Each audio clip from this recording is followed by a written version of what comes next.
નમસ્કાર ખેડૂત મિત્રો, હું છું ડૉક્ટર વિજય અને મારી યુટ્યુબ ચેનલ બાગાયતી ખેતીમાં આપ સર્વેનું હાર્દિક સ્વાગત છે. ખેડૂત મિત્રો, આજે આપણે આંબાવાડિયાની અંદર આવેલા છે. કારણ કે છેલ્લા 3 વર્ષની વાત કરીએ ને આંબાની અંદર, તો ખેડૂતોને સારી એવી આવક થઈ નથી. તે પછી વાતાવરણમાં થતા ફેરફાર હોય, કાં તો પછી ઉત્પાદન આવતું નથી. ઉત્પાદન આવતું હોય તો ભાવ હોતો નથી.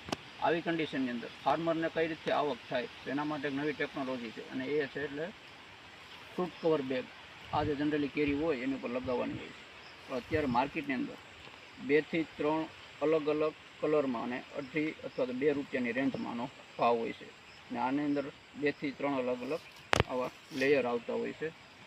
કલરમાં આવે અંદર બ્લેકિશ કલર અને રીતે અમુક વેરાયટી જે આવે છે બેગની, એની અંદર 3 આવા લેયર હોય છે.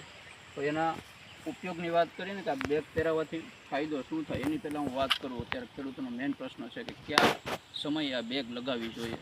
તો એની વાત કરીએ તો આ સાઇઝની જ્યારે આપણી કેરી થતી હોય ત્યારે જો આપણે બેગ પહેરાવીએ તો સારામાં સારો ફાયદો થાય છે. કારણ કે આ સ્ટેજ જ્યારે આપણી ફ્રૂટ પૂગતું હોય એ ટાઈમે મધ્યાનો એટેક વધારે હોય, તો એને મેન તો પહેલાં કે મધ્યા સામે એનું સારું એવું રક્ષણ મળશે.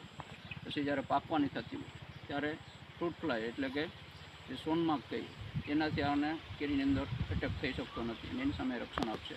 ત્યાર પછી જ્યારે કેરી પાકવાની હોય એવા ટાઈમે જ્યારે સૂર્યના કિરણો ડાયરેક્ટ કેરી ઉપર પડતા હોય અને આ રીતથી પીળી પડી જતી હોય અને છેલ્લે વૃદ્ધિ થતી નથી અને ખરી જતી હોય અને સારો એવો ભાવ પણ મળતો નથી. આ તને એક સારામાં સારો ફાયદો ગણી શકાય.